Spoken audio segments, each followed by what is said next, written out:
Hello everyone and welcome to our asbestos safety session for 2022. Thank you so much for joining us. Great to have your company. My name is Chris and I'll be the MC for today's session, which should run for a little bit over an hour. Thank you for streaming all over this big beautiful state of Queensland and of course for helping us celebrate what is Asbestos Awareness Week, which runs until the 27th of November, a week that focuses solely on how to live and work safely with asbestos. I know you're going to get a huge amount of value out of today's session from our incredible speakers that we've got lined up here for you today.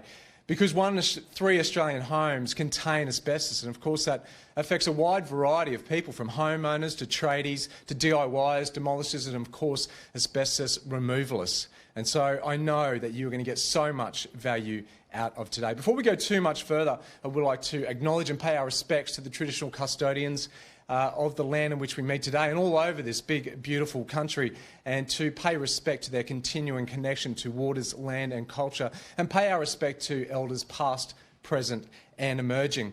You know, I worked in the construction industry and demolishing, about 23, 25 years ago, and certainly there was nothing like Asbestos Awareness Week back then, or entities such as Workplace Health and Safety to tell us about the risks of asbestos. We simply handed a sledgehammer and said, go at it. There was no safety equipment and no mask. So to have this sort of presentation to tell you all about the risks associated with asbestos, I think is a brilliant thing. So we're going to have a brilliant time in this session here today. A little bit of housekeeping before we go further. At the end of our 4 brilliant speakers that we have for you today, we're going to have a panel discussion, a Q&A, where you will have the opportunity to ask any and all questions you'd like to ask related to asbestos, of course. Now, to do that, you simply put your name and your question into the chat box to the right of your streaming session. If you have any technical difficulties whatsoever throughout the entirety of the presentation, once again, put your name and your question in the chat box and our amazing team will endeavour to help you straight away. If you'd like to change the size of your screen at any point in time, you can certainly do so by looking for the 4 small arrows down the bottom near the volume bar, and we can sort that out as well. And any troubles with that, of course, again, you can see our team and just ask them a question in the chat box. So let's get into it. Our first presentation, folks, is about the safe management of asbestos in Queensland. There's certainly no one better to talk about that, the Executive Director of Engagement and Policy Services at Workplace Health and Safety Queensland. A massive welcome to Jodie Deeks. Hello Chris, thanks for that. How you doing? I'm doing great. It's a beautiful day in Queensland. It is. Just want to welcome you all to Asbestos Week. As Chris said, this is just an enormous week that hopefully we can all benefit from, and at the end of the day we just want to protect the community, protect workers, and make sure everyone's able out there to do the right thing. So welcome everyone to a great week. Well, we've got a great opportunity to dip into your intellectual property because there's a lot in that brain. I just want to start with this one. I think it's a really important question. I've got a few here. So with a number of asbestos-related diseases in Queensland, what is the Queensland Government doing to ensure the safe management of asbestos, and not just for workers but for the community as a whole? Yeah, Chris, look, asbestos is a serious issue and it requires a really big, serious response. The Queensland Government has, as part of the last election, created an election commitment, which I'm happy to say has been completed, and that was to create another 3-year statewide asbestos plan. And that's been committed across all the 9 agencies who contribute to this, because it's not just Health and Safety Queensland, there are a number of agencies who play in this space. So we've created that strategic plan. It has been implemented. It's on our website if you want to have a look at it, and it really does aim to make sure that we've got a coordinated approach across Queensland. We're all working together, so there's no cracks in what happens, and nothing falls through that crack. Well, that's good news. And so in terms of, let's just deep dive into that plan as well. So the statewide strategic plan, there's 4 key areas in that. Can you sort of expand on that for us? Yeah, I would love to. We've got 23 actions in this plan that cover across 4 areas. First one is around awareness. So we know that we need to be able to influence behaviours out in the community, be it a worker, be it an employer, or anyone in the community, to make sure that firstly they understand and know, and based on that knowledge of that risk, they make a choice to be safer and to do the right thing with asbestos. So the first area is around awareness. The second one is we need to be able to identify and manage asbestos, be it in situ, which means in a building, in a piece of plant, naturally occurring, and anything that might have been imported before. So we need to make sure we're doing that, and that requires quite a bit of work around ensuring there's audits undertaken, that there's clear guidelines about how you manage asbestos. You know, that you've got to register if it's in a building that you know you own. There's a register of where it is, and you're managing that well. And that means if you're about to do any changes to that property, people know what they're dealing with before they deal with it. So identifying and managing is really important. Safe removal and transport and disposal, bit of a journey there from go to woe. Yeah. There are a number of agencies who play in that: Environment, Local Council, Health and Safety Queensland. There's licensing around that. We need to make sure, firstly, it comes out correctly by the right, trained asbestos removalists. We need to make sure the licensing around transport and the disposal ports and where they are identified and known, and then it's done properly based on the legislation. We do enforcement the whole way through, but as I said, awareness is really important. Dumping something on the side of the road in a bush not only is illegal, but it also puts the community at risk. Yep. It puts people who can come into contact with that, and it requires a whole lot of clean-up later. And the fourth area is coordinated regulation and standards. So we need to make sure the law, the legislation, the standards we have in this state give effect to all the risks associated with this, regardless which 9 entity that sits in or agency that sits in. And not only do we have to have it, we need to make sure it's explained and people understand what they need to do in terms of that standard. And then we need to follow up. If people aren't doing the right thing, we will do compliance and we will do enforcement activity, because it's just not acceptable not to follow the law in relation to this high risk. So this seems simplistic to ask this question off the back of what you've just expanded on the strategic plan, but how will this improve asbestos regulation in Queensland from what is existing already?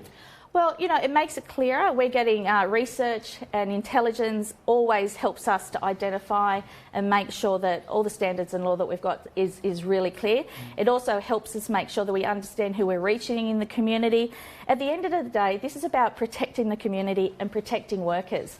We're going to do everything we can with those 23 actions across those 4 areas to make sure that happens. When you say when that happens, what assurance can be given that the 23 action items will be undertaken and carried out? Look, we developed this plan over a period of time. We did it with a lot of stakeholders, a lot of people in the community who have a role in asbestos, be it in a government agency or other. The government committed to that, our ministers committed to it, and as has all the ministers across this field. And it's governed by an interagency asbestos group. That's a fancy name for a group of people, regulators and others, who come together. The 9 of us come together in this state. We have committed to the actions in it.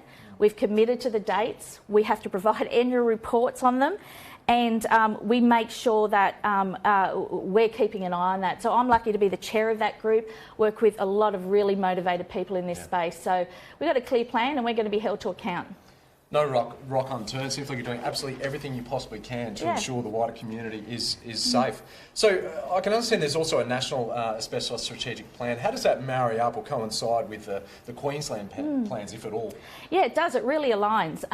Asbestos is not just a Queensland issue. It's in other states and territories, and we work very closely across this country to learn from each other, to leverage off the stuff we build and use.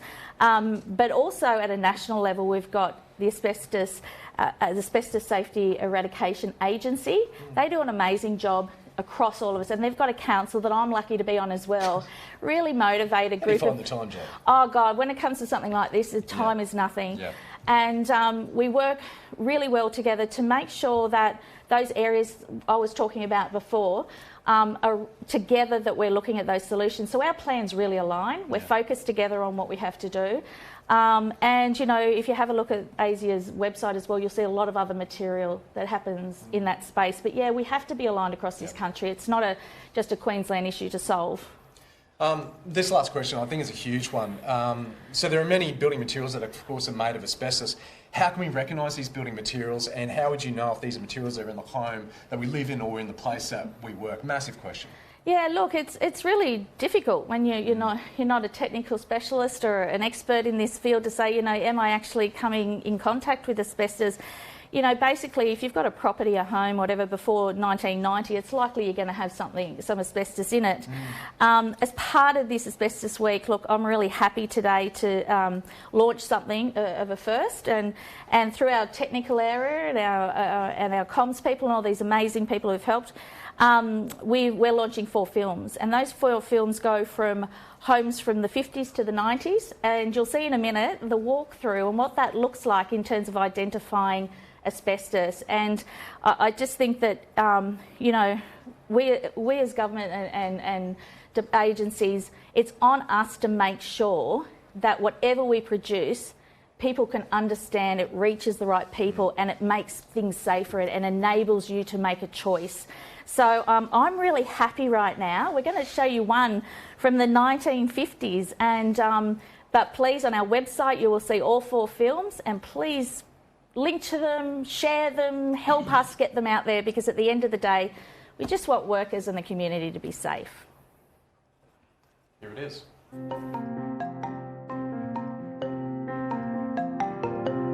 Hello everyone, I'm here at this 1950s residence with our asbestos expert Steve.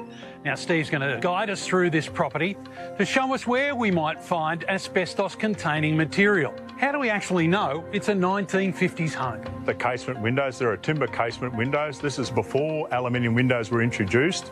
And you can also see that the chamfer boards are 5-inch hardwood, and that's indicative of the 1950s.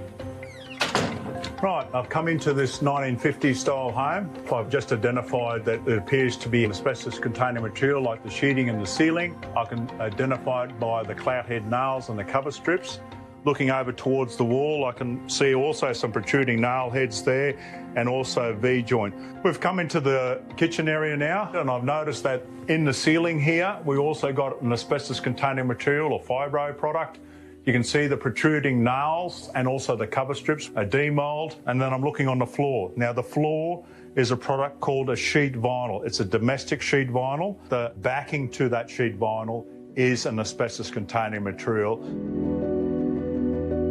The toilet also has got wall sheeting, it's got protruding nails. The ceiling's got protruding nails. The homeowner started some renovation work, and as they were renovating, they come across that this bathroom has been renovated before, and the sheeting on the walls behind the tiles are asbestos free. But what noticeably that's there is low density board which backs onto the kitchen. That's what the board looks like on the stud. It is a whitish grey material to maybe like a blue tinge in it, and that's how you identify it. We've entered into this room, which is used as an office inside this house. We've got 2 different types of asbestos products here. We've got the asbestos containing material like in the fibro sheeting. We also got the wall sheeting here, which has been identified as low density board, manufactured with a calcium silicate and a high content of asbestos. Where on the low density board, when I nailed it, you can't even see the finished product where it's been nailed. What we've got here is we've got a soffit sheeting. You can see that this is an asbestos containing material. Now, in this particular soffit, you can notice there's a diamond pattern, and those holes would have been drilled into it to assist in the venting within the roof cavity. What we've got here, you've got a cast iron pipe that's made out of metal, but from the grey paint all the way up through the ceiling, that is an asbestos vent pipe, and that vents out the sewerage line. Well, Steve, you've taken us through a 50s-style house. What should I do if I find asbestos in my place? Well, if you've got a home similar to this, I wouldn't panic about it. As long as the product is installed and there's no sign of wear and tear, no one's abrading the product would remain safe. OK then, but what's the safest way to remove it if it needs to be removed? With this particular home here, we've identified low density board and sheet vinyl. Those require an A-class business holder to do the removal, not a B-class. These 2 products are friable. OK, well that sounds fairly specific. I've got a couple of tradie mates. If I had a house similar to this, could I get them in to do my asbestos removal? No, they are not to touch the friable, the sheet vinyl or the low density board unless their business holds that licence. The bonded material, which is the normal sheeting, like the soffits, as long as they had the adequate training and awareness and followed the safe work procedures and wear the correct PPE, they're allowed to remove up to 10 square metres. But the friable is not permissible. Fantastic advice, Steve. And if you've got any more questions about some of the issues that we've raised today, remember, go online and visit asbestos.qld.gov.au.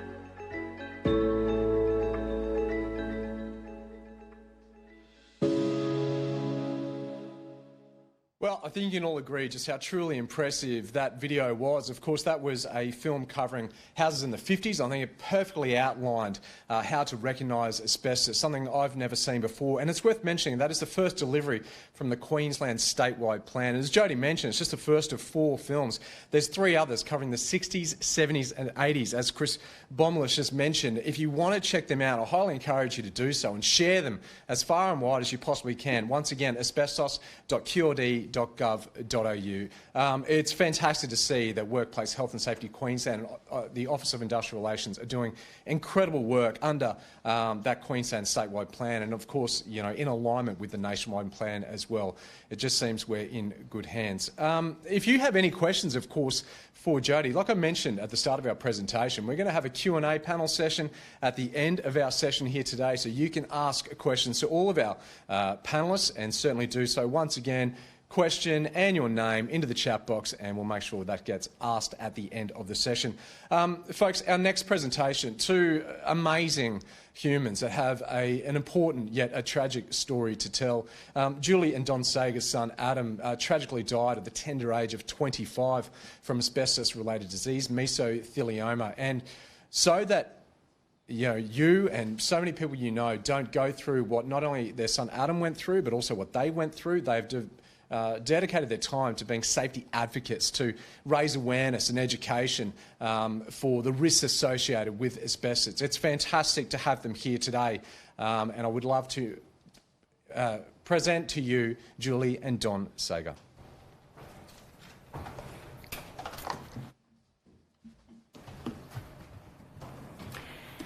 Thank you. Here we go again. It's nearly Christmas, and we get to have Christmas again without Adam. This will be 16 years, and it feels like yesterday. We get the pleasure of being Adam's parents, and I can't tell you how proud we are of who he was as a little boy and as an adult, and who he would be now. Adam was a retail manager in Brisbane, living in Brisbane, and had his own company. He was looking at doing things to help young kids. He was also studying social work. He was working towards the World Championships for his chosen martial art. He used to get very upset with me because I could never remember the name, and it was called Haidong Gumdo, and I used to call it Bok Choy, so he'd be most upset with me for that, and every time I think about it I think he'd want to smack me. He'd absolutely grown into himself and was a really naughty but lovely, lovely man. He was also a naughty but lovely, lovely little boy, and we didn't do him any justice. In 1983, we built a house in Townsville. It was our first home, a kid home, and it was prefabricated, and the insulation was on the inside of the prefabricated panels, and there were warnings on that, but it was actually printed on the inside also. So Don and I thought we were doing the right thing by our family, and we sanded and painted the walls. We were in a brand new subdivision, and we were so good at this that we thought we were doing the right thing by keeping Adam safe. We even locked all the doors and windows. And 24 years later, that's where we were in 2006. In 2006, I woke to a phone call from Adam to say he wasn't coming home this weekend. I think my words to him may have been something like, "What now? What's more important than coming home to say goodbye to your sister?" She was going to start her life in Adelaide. And he said, I'm in hospital and they've just taken 1.5 litres of fluid off my lungs. So that was the first time I had to choose between my children, and I don't think any parent should have to choose between their children. That started 6 weeks around about of Adam being in hospital. He used to ring us every morning at 6:45 and say, where are you? And we'd say, we're on our way, we're lost because we're not from Brisbane. And he would, it would be a long day. He'd meet us at the lift with his hat on backwards and his long skinny jeans and an ICC unit attached to his lungs, and he'd use it as a skateboard down the hallway. And that was typical Adam. Nothing held him back. He lived every moment of every day, even when he felt ordinary. That's how he lived his life. He used to have to remind the doctors that even though he was 24 at that stage, that we were his parents and he needed us to know as much information as possible. So the day that we took him home so that he could have a shower in his own home, his phone rang and I answered his phone, which I've never done. Pleased I did that day, because it was the specialist telling me that he had malignant mesothelioma and he'd be dead in 6 months. We then had to find out where that came from and how that would affect him. His words at that stage were, it's all good, they don't know me. We had to sit back and watch him. He steered the ship, we fueled the ship, and he had full control of this horrible, disgusting disease. Mesothelioma is only from exposure to asbestos. We didn't really know what we were doing. It was 1983, and in this age, at 2022, it's bizarre. There's no excuse for ignorance. There's so much information, there's so many people you can ask, there's so many things you can do. I just hate to think that people are still coming in contact with this, they're still being ignorant, they're still not working out how not to live this life. Like, how do you wake up and think every morning that my son's not alive because of something that we accidentally did because we had no idea? And people still use that excuse now, and I just don't understand it. It will astound me forever. It's a painful cancer that grows on the lining, in between the lining of the lungs and in the pleura. So it's actually like peanut butter. And Adam's lungs filled with fluid to try and combat that. So he lost the use of one lung. It travelled across the lining of his heart into the other lung. So he only had a portion of one lung left. So we used to lay beside him to try and help him breathe at night time, thinking that if he could get rhythm with us. And I remember sometimes thinking, if I lay here long enough, he might get better. And if he passes away, I won't tell anybody because I can just still lay here. And this is why we do what we do now, because I don't want anyone to have to feel like that. Like, there's no reason now anyone should have to go through what we went through. He couldn't breathe. He had permanent oxygen for a long time. And it meant he was in a wheelchair for the last 3 months of his life. He wouldn't go out of the house without Tegan, so we'd have to wait for her to come home from work so that she could wheel his wheelchair, because he didn't trust me. Because I think I might have told him once if he didn't behave, I was going to throw him in the river. But he lived that life, and he lived it with great dignity and with so much strength that I couldn't be a prouder person. We didn't talk death with Adam. We talked about, again, fueling the ship and taking him for treatments. Chemotherapy didn't work for him. There have been changes in that now, but I think we can avoid all of those by not working with asbestos, or working with it the right way, keeping it contained, keeping it in good condition, keeping it painted, knowing what you're dealing with. I always feel that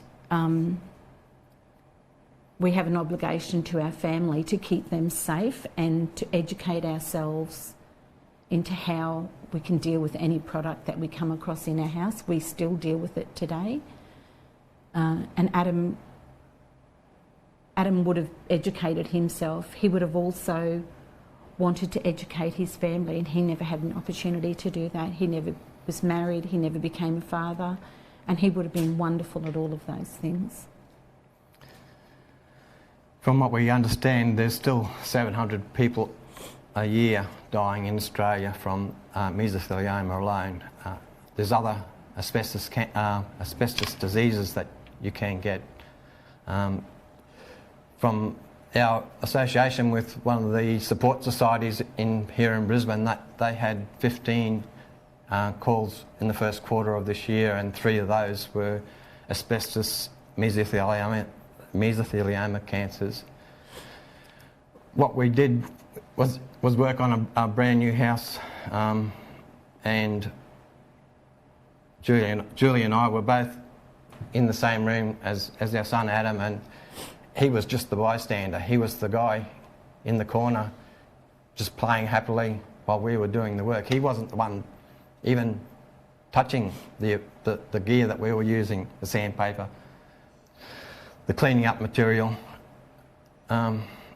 So we've got to remember, when we get people into our houses to do the work, are they prepared to do it safely, because they're going to leave you with the problem. So we've got to start using licensed, registered people to do our removals. It's the only safest way of doing it. You can't use your vacuum cleaner from home to clean up after you've made a mistake. That's just then transferring it through the house. There are a few diseases that may come when you're working with asbestos or come in contact with asbestos. The major ones are mesothelioma, which is the cancer, pleural plaques and asbestosis, and there is a little bit more longevity with those, the latter two. When Adam was diagnosed, the average lifespan was 153 days. That's 5 months approximate. I think it's a little longer now. Adam actually lived 10 months, so we felt very blessed.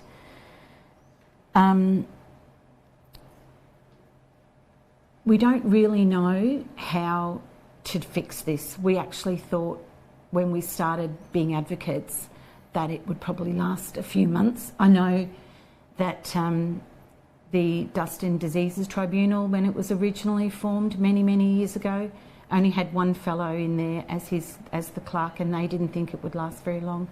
We've got so many waves of this coming through. It's not just houses built within the 50s and 60s and 70s. It's houses being renovated. We have an obligation to people who are renovating, to people who are coming in houses. We're doing it ourselves. You have to get someone who's licensed. You need to know what product. We wouldn't actually put our children in the car and out of a car seat just to go around the corner. So why would you want your family in a house where you don't know what it is, or particularly if you're doing some renovations? I would have been the first person who would have said to Don, I'm 8 months pregnant and it's 33 degrees, can you put the air conditioner in the wall, please? I would have been that nagging wife that said, please, it's been sitting in that box for some time. And I think we have an obligation again to find out. If you want to do things like that yourself, find out what's in the walls, find out what's around you, find out what you're buying online that you're bringing into your homes. You know, we all talk about it's cheaper to get a kitchen from overseas than it is to order one here from Australia because of labour costs and all the rest of it. But a lot of those kitchens can have asbestos containing materials in them. What price do you put on a life of somebody that you love? I'll never ever understand how it can be so hard to just get things tested and to try what we need to do. So we're very dedicated to this. It's not something we do easily. It's not something we get up every morning and think, yay, we get to go and do this.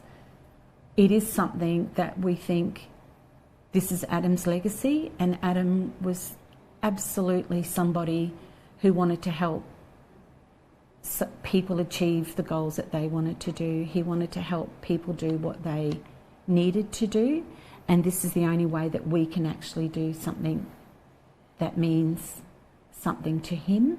We couldn't actually save him, but we may just be able to save somebody else. Good. Thank you.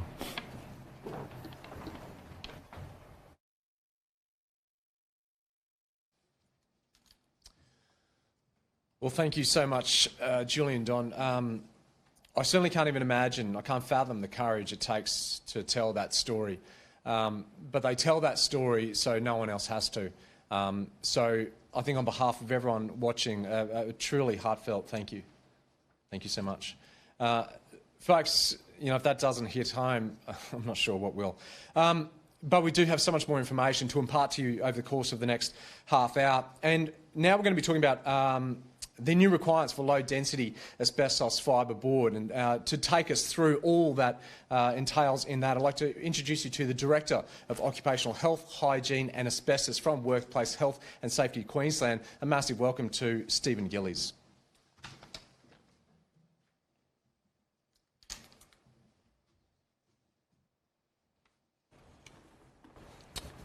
Thank you, Chris. And again, I just wanted to echo your sentiments in a big thank you to the Sagers for telling your story.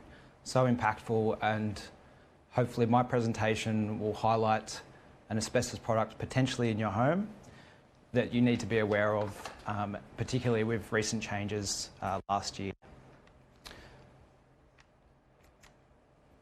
So low density board, before I go into the recent changes, I wanted to start with a bit of a brief overview on what the material is. It's very similar looking to an asbestos cement sheet or plasterboard. However, the material is significantly softer, lighter and more pliable. It's sometimes often referred to as asbestos insulation board or AIB. The product was manufactured in the 1950s to the 1970s and came as both a flat and a perforated sheet. If your home was constructed after 1982, it's significantly less likely that the product will be present. Now, the big difference between LDB and an asbestos cement sheet, and one of the reasons for the changes, was the asbestos. LDB can contain up to 70% asbestos. In comparison, an asbestos fibre cement sheet will have somewhere between 5 and 20% asbestos. Now, the asbestos content is one thing. There's also amosite and chrysotile within that product. The other real difference between an asbestos cement sheet and LDB is just how easily it can be torn and damaged. It takes very minimal resistance for that material to tear and rip, unlike a asbestos cement sheet, which will tend to snap rather than tear. Two of the most common products names for LDB are Asbestos Lux and Duralux. If you're working in a ceiling space, you may see those brand names present, but I just wanted to put a big disclaimer on this presentation that just because you don't see those stamps or those trade names does not mean that the product is asbestos free. LDB was manufactured for both commercial and residential applications, so it could be in workplaces or in your home. And it was used in applications where thermal or acoustic insulation, such as ceiling tiles, wall and ceiling linings, but it can also be found on external eaves.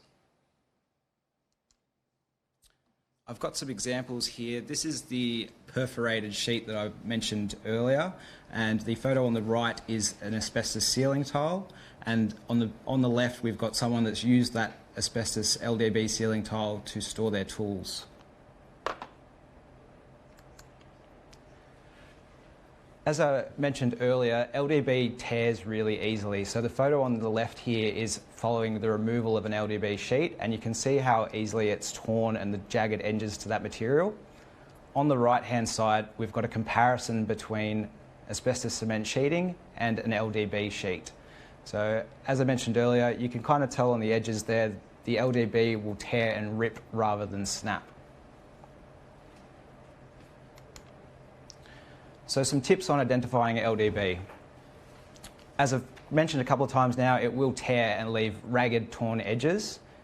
AC sheeting snaps and breaks, leaving sharp edges. Another tip for identifying LDB is looking at the fasteners and the nails that are used to secure the material. Because LDB is so soft, those nails will be embedded in the sheet, whereas on a fibre cement board, you'll see the nails protruding out of the surface because it is so hard. Here's an example of what I'm talking about here. On the left, you can see the nail is embedded in the material, and on the right, you can see fibre cement sheeting where the nail head is sitting proud of the material.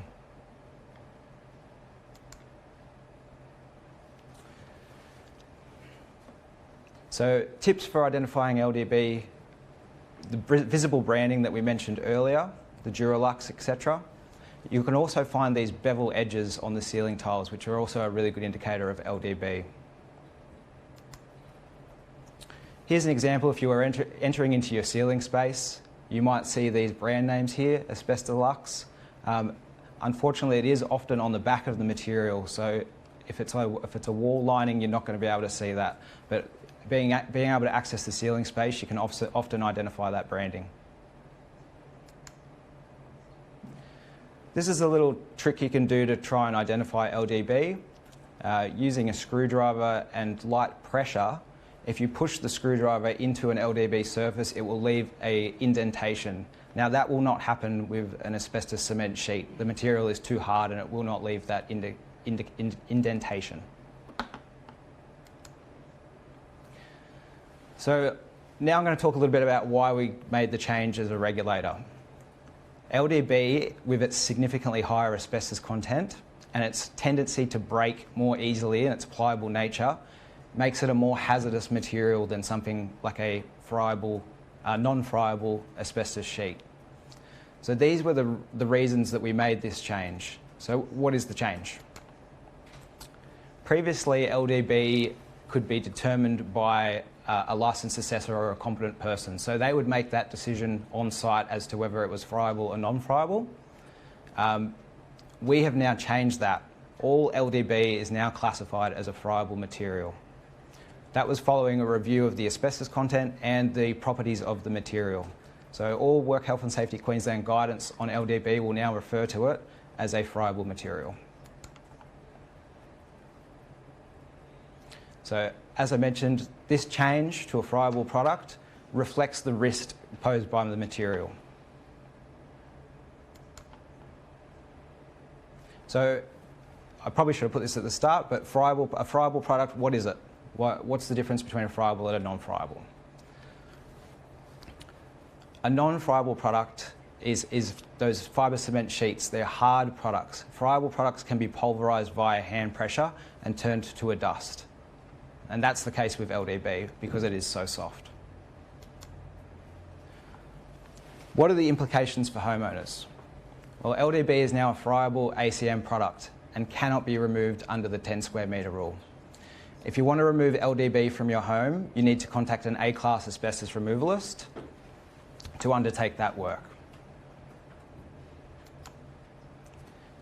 If you're a tradie or a contractor, there are some approved work methods for conducting maintenance and service on LDB.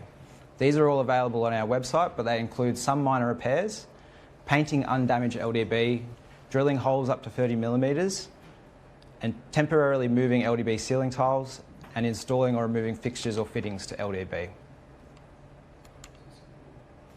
Now, if you are a tradie or a contractor and you're wanting to undertake those approved work method statements, you need to be trained in LDB. That's identifying it, donning and removing the relevant PPE, decontaminating yourself, your equipment and your work environment, and the transport of asbestos waste. And Work Health Safety Queensland can ask you for evidence of that completed training. Now, for licensed asbestos removalists, Class B licence holders are no longer permitted to remove LDB. Class A removalists can continue to remove LDB under friable asbestos removal conditions.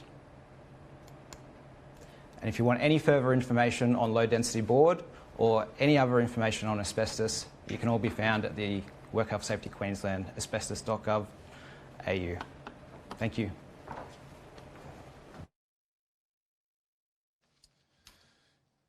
Thank you so much, Stephen. Some brilliant information on LDB. Once again, if you've got any questions whatsoever for any of our presenters thus far, of course, Jodie, Julie, Don and Stephen, please, once again, put your name and your question in the chat box. We're going to have that Q&A at the end of our session. We've just got one last speaker with a very important subject to talk about the high-pressure water blasting of asbestos materials, and certainly no one better to talk a great deal on that is the Chief Asbestos Advisor from Workplace Health and Safety Queensland. A massive welcome to John Snooks.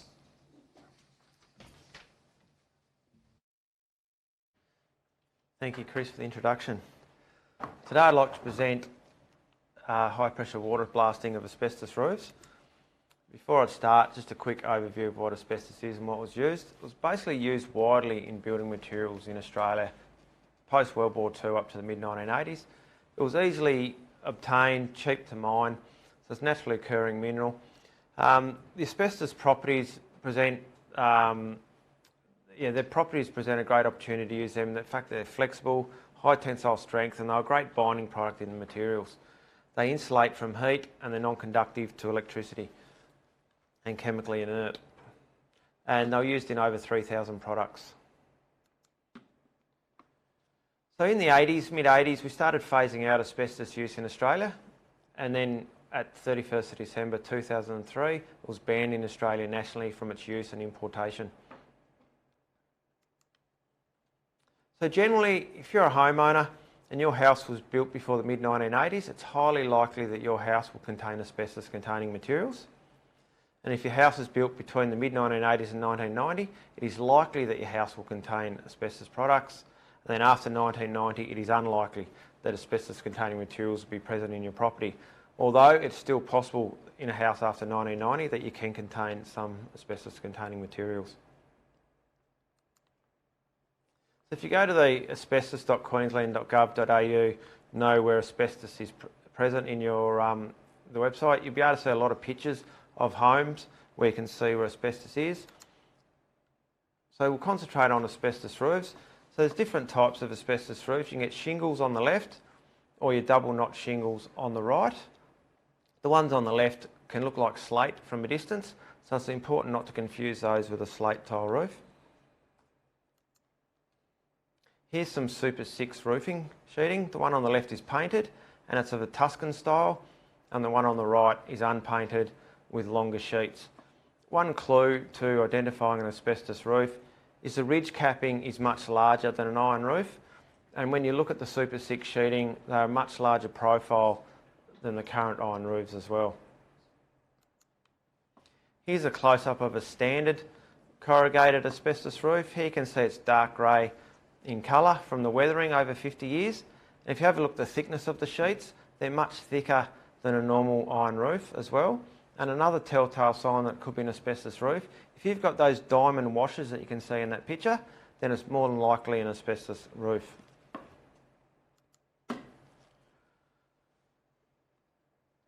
Again, website.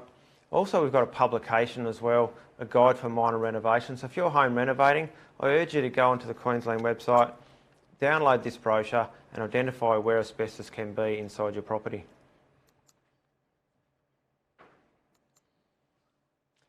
If you do identify asbestos or you suspect there's asbestos in your home, engage a licensed asbestos removalist to conduct all works with asbestos.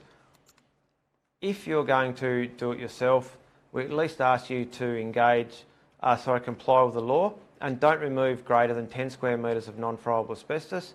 You're not allowed to remove any friable asbestos, and you're not allowed to clean up any more than a minor quantity of asbestos dust or debris.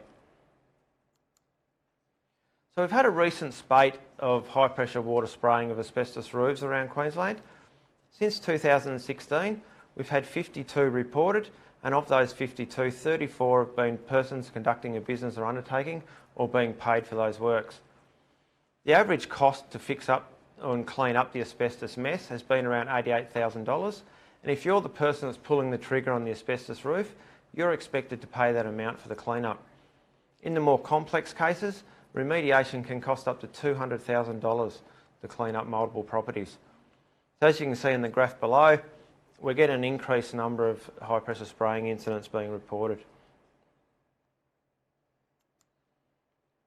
So work health and safety regulations, regulation number 446, there's a duty to limit use of equipment.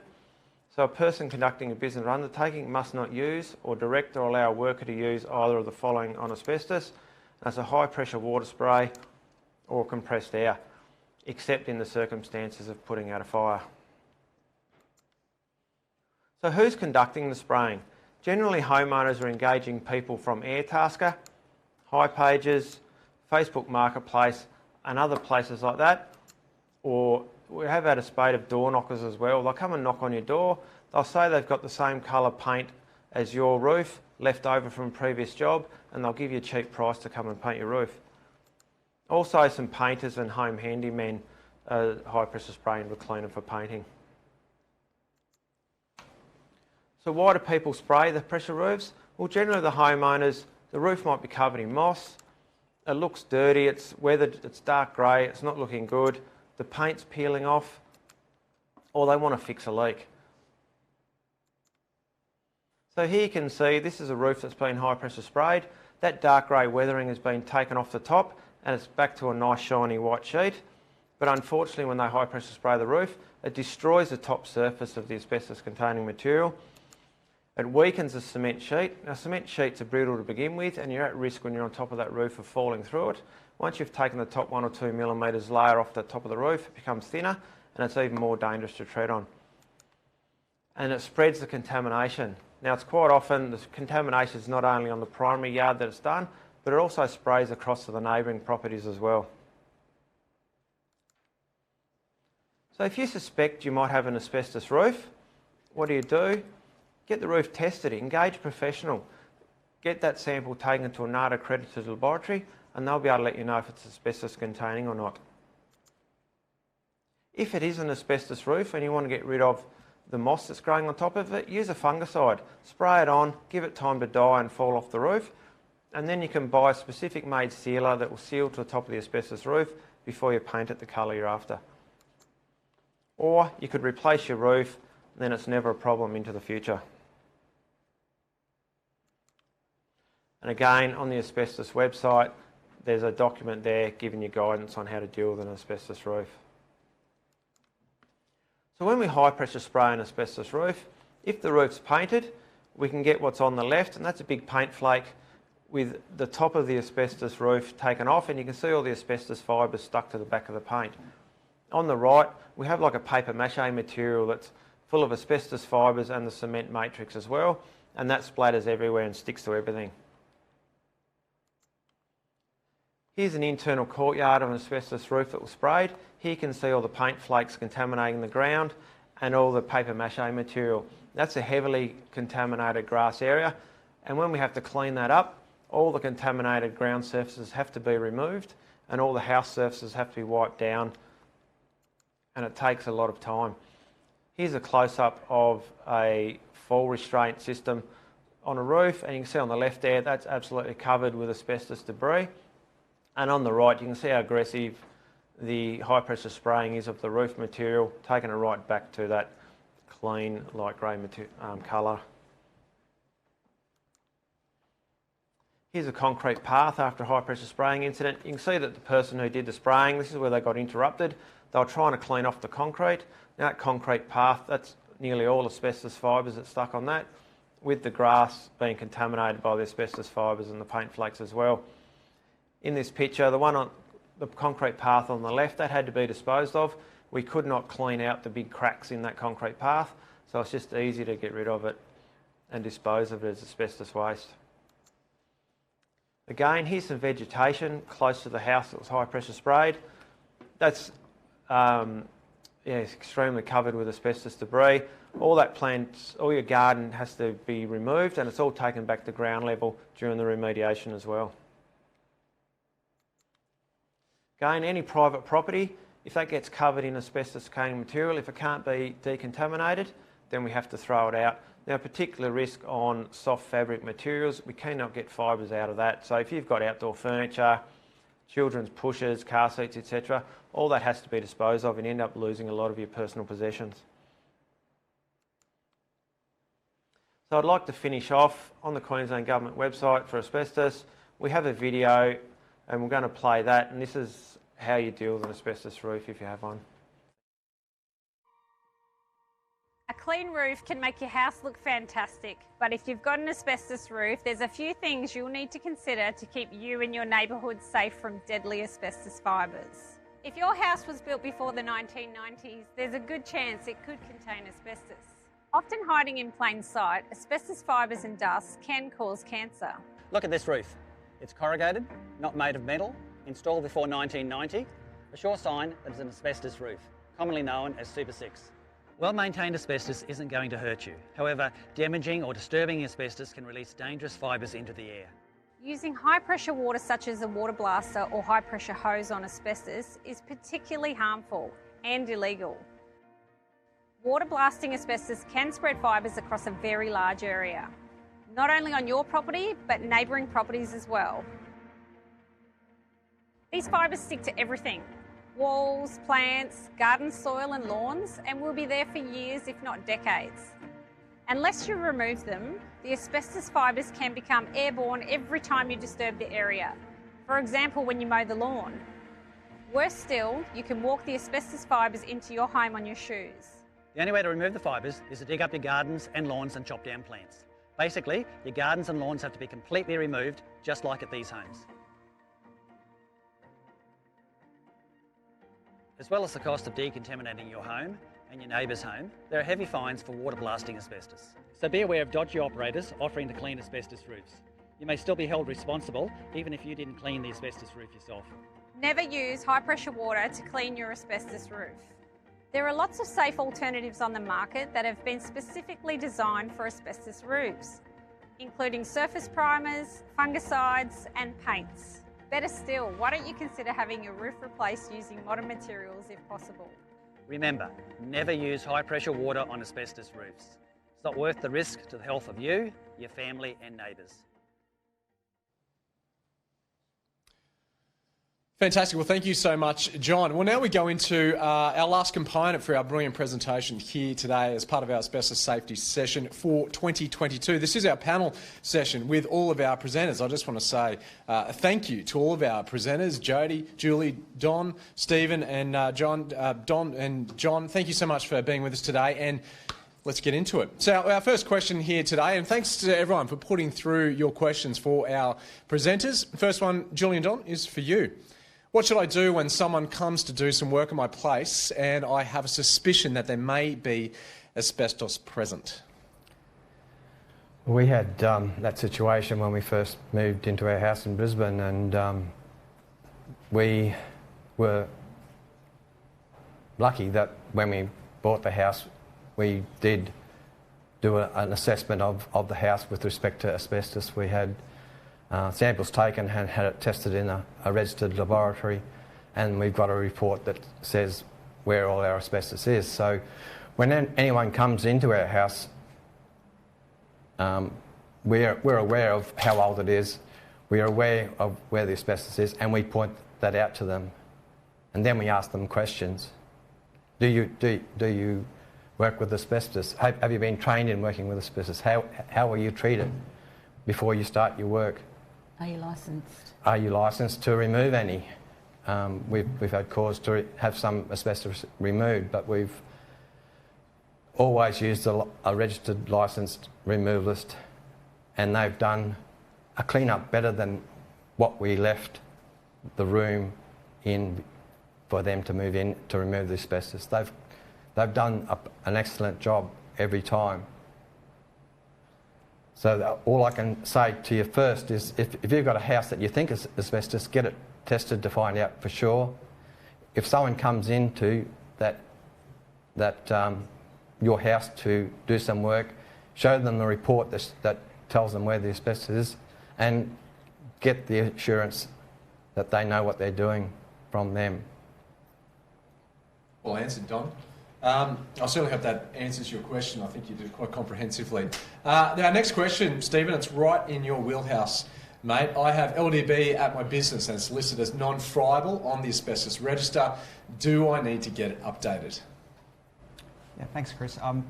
Look, I guess the real risk here is that if you're undertaking works in your business and a tradie comes in to look at that asbestos register and they don't see any friable products on there, they may assume that they can undertake works at that site. So that does need to be updated to reflect that it is a friable product, and that will alert any tradies coming into the business that they can't undertake works on that product, or they need to undertake works using the approved methods that Work Health Safety Queensland have provided. Thank you, mate. Our next question, John, we go to you. What about electricians that have to remove downlights from asbestos ceilings? Thank you, Chris. Look, my recommendation, if you're removing downlights from an asbestos ceiling, there's a chance that there is asbestos containing dust that's sitting up around the top of that downlight. So you need to approach it with caution. Wear your PPE, wet it down where you can, obviously not as a risk to exposing yourself to an electrical shock, and put a plastic drop sheet on the ground and just do it gently so that you don't put asbestos fibres everywhere. Beautiful, mate. Thank you.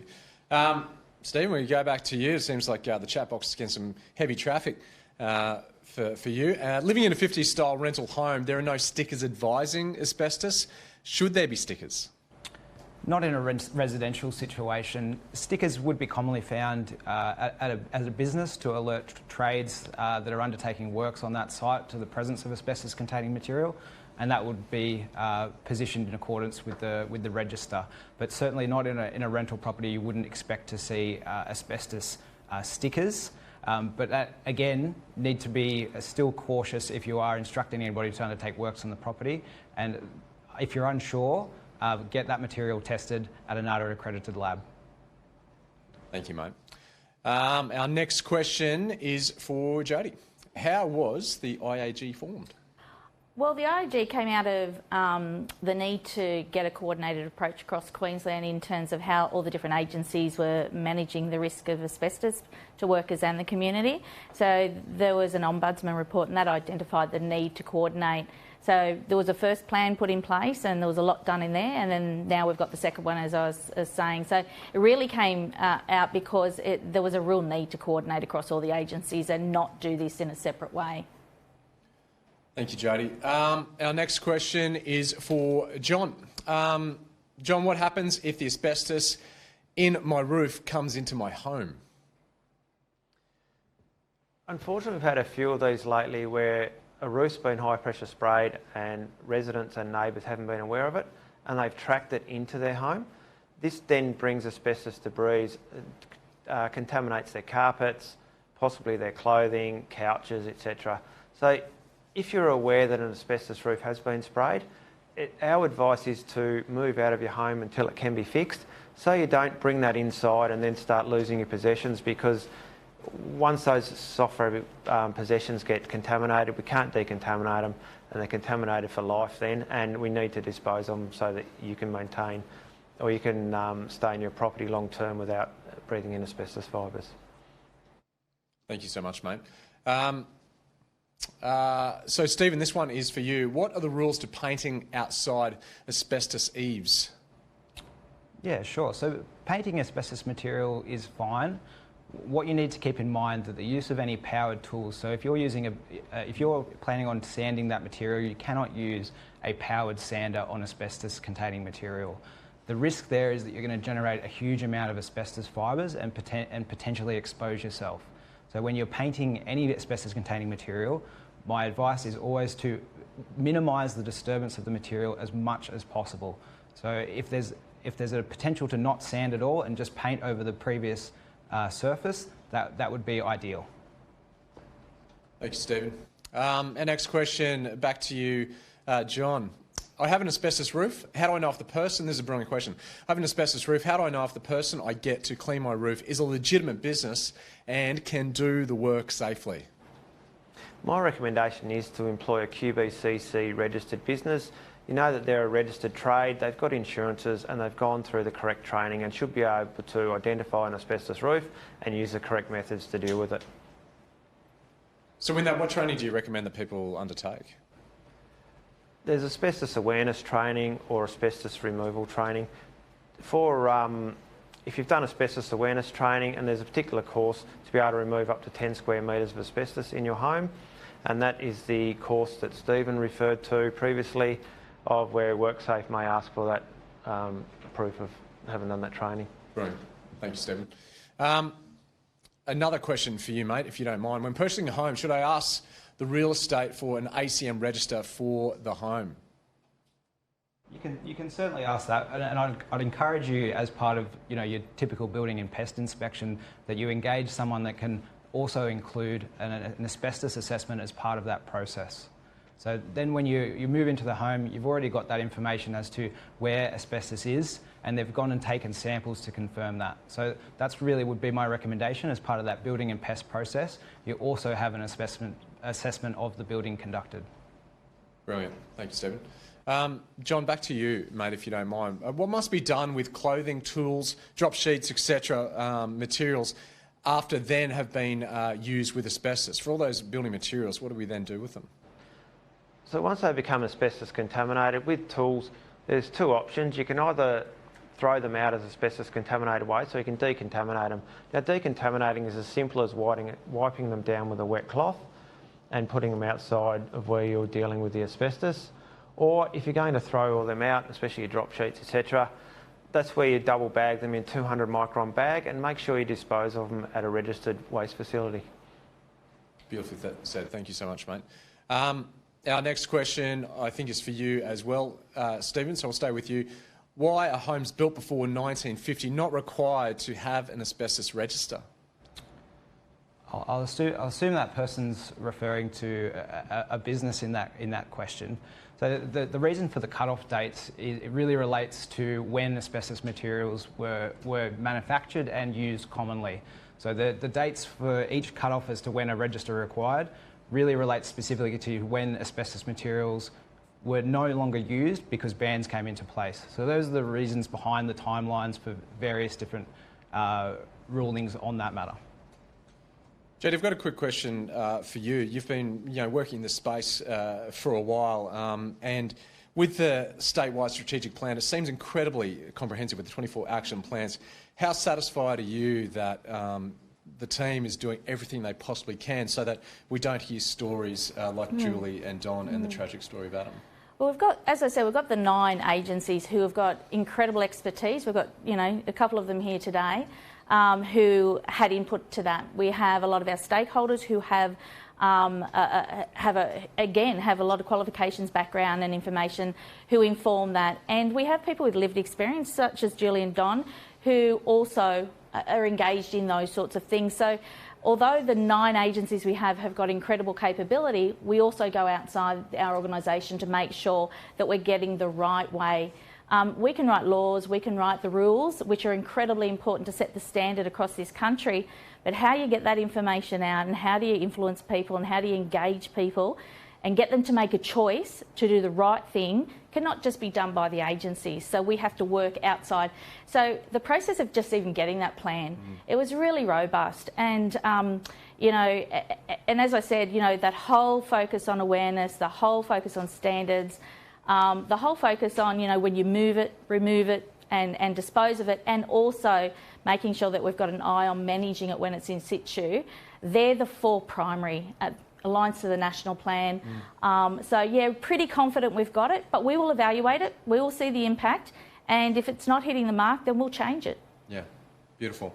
I'm going to leave the last words, I think, to you, Julie and Don. While we've got this moment, we're almost going to close out our special safety session for 2022. If you were just to give out the most important remarks you could to the greater community out there, just, again, summarising what you've already said, of course, what do you want to leave them with?